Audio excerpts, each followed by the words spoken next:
Sebelum melanjutkan, jangan lupa subscribe dulu, terima kasih.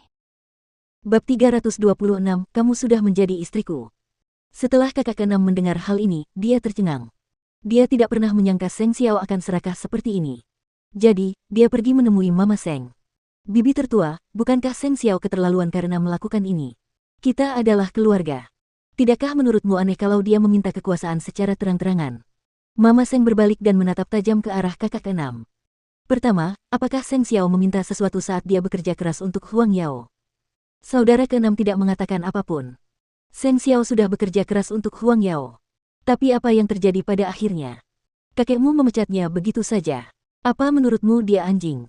Berapa banyak yang sudah dia sumbangkan untuk Huang Yao? Apa terlalu berlebihan sampai dia meminta jabatan CEO perusahaan dan 10% saham? Kalau kamu tidak mau memberinya itu, kamu bisa menjalankan bisnis sendiri. Tidak perlu repot-repot, kata Mama Seng tajam. Dan kamu, ditambah adik perempuanmu, sudahkah kamu memberikan sumbangan untuk Huang Yao dalam beberapa tahun terakhir? Bagaimana kamu bisa punya muka untuk mengkritik Seng Xiao di sini? Jangan pergi dan memohon padanya kalau kamu bisa. Mama Seng memecahkan gelas di tangannya ke lantai. Itu pertama kalinya dia begitu marah. Melihat hal ini, kakak keenam tidak berkata apa-apa. Wajahnya merah seperti apel. Kemudian, dia pergi. Dia harus tahu tempatnya sebelum datang mencari masalah. Kali ini, Mama Seng tidak membantu suaminya. Ia merasa bahwa putranya pantas mendapatkan apa yang dimintanya. Singkatnya, karena hal ini, keluarga Seng berperang. Namun, keluarga Seng masih sangat damai. Seng Xiao menemani Mu Qi tidur siang. Kemudian, mereka mengunjungi Su Zipei di villa.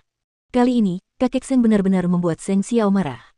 Di mana ada hal yang begitu hebat yang bisa membuat seseorang tidak menghormatinya? Ada banyak tempat yang bisa dikunjunginya di mana orang-orang menghormatinya. Dia tidak harus tinggal di Huang Yao selamanya. Sore harinya, Seng Xiao membawa Mu Qi ke villa. Ketika Su Zipei melihat Mu Qi, dia sangat gembira. Apakah kamu baik-baik saja, Bibi? Jarang sekali kalian bisa datang mengunjungiku bersama. Tuan Muda Seng, apakah Anda tidak sibuk? Su Zipei jarang bertemu Seng Xiao di sore hari. Sepertinya Lu Wenhua tidak menceritakan apa yang terjadi pada Seng Xiao. Xiao Xiao pergi menemaniku, jelas Mu Qi. Aku sangat merindukanmu, Bibi. Apakah bayimu baik-baik saja? Su Zipei mengangguk dan memegang tangan Mu Qi. Pamanmu baru saja menyewa seorang ahli gizi untukku. Aku sangat sehat sekarang. Hebat. Mu Qi tak kuasa menahan diri untuk tidak mengelus perut besar Su Zipei. Aku tidak tahu apakah kamu saudaraku atau saudara perempuanku. Saat kamu berada di perut ibumu, harap patuh. Saat kamu menikah, anak ini seharusnya sudah bisa berlari. Menikah. Masih belum pasti kapan Mu Qi bisa menjadi istri Seng Xiao. Melihat keluarga Seng dalam situasi seperti ini sekarang, Mu Qi tidak bisa berbuat apa-apa untuk membantu. Jadi, dia hanya bisa berusaha sebisa mungkin untuk tetap diam dan tidak menimbulkan masalah bagi Xiao Xiao. Malam itu, mereka bermalam di villa tersebut. Setelah makan malam, Seng Xiao menikmati pemandangan malam di halaman dengan Mu Qi di pelukannya.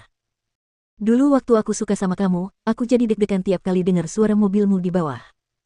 Kau gadis yang sangat jahat karena sudah menyukai seorang pria di usia yang begitu muda. Mu Qi menoleh dan menatap Seng Xiao. Kamu juga sama. Kamu jatuh cinta pada seorang gadis berusia 17 tahun. Kamu adalah perampok buayan.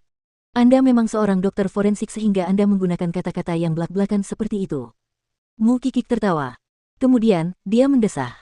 Masih lama sampai kita bisa mendaftarkan pernikahan kita. Seng Xiao tidak mengatakan apapun. Saat Mu Qi hendak tertidur, dia berbisik di telinganya. Di hatiku, kamu sudah menjadi istriku. Mu Qi tersenyum manis. Dia merasa puas. Malam itu, keluarga Seng mengadakan pertemuan keluarga. Meskipun tidak ada yang mau mengalah, kakek Seng hanya bisa menyetujui persyaratan Seng Xiao untuk saat ini. Tentu saja, Papa Seng keberatan. Ayah, apakah adil bagiku jika ayah melakukan ini? Kamu bisa bekerja di luar negeri, perintah kakek Seng.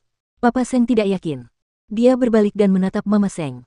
Kenapa kamu tidak membantu suamimu? Bajingan itu masih muda.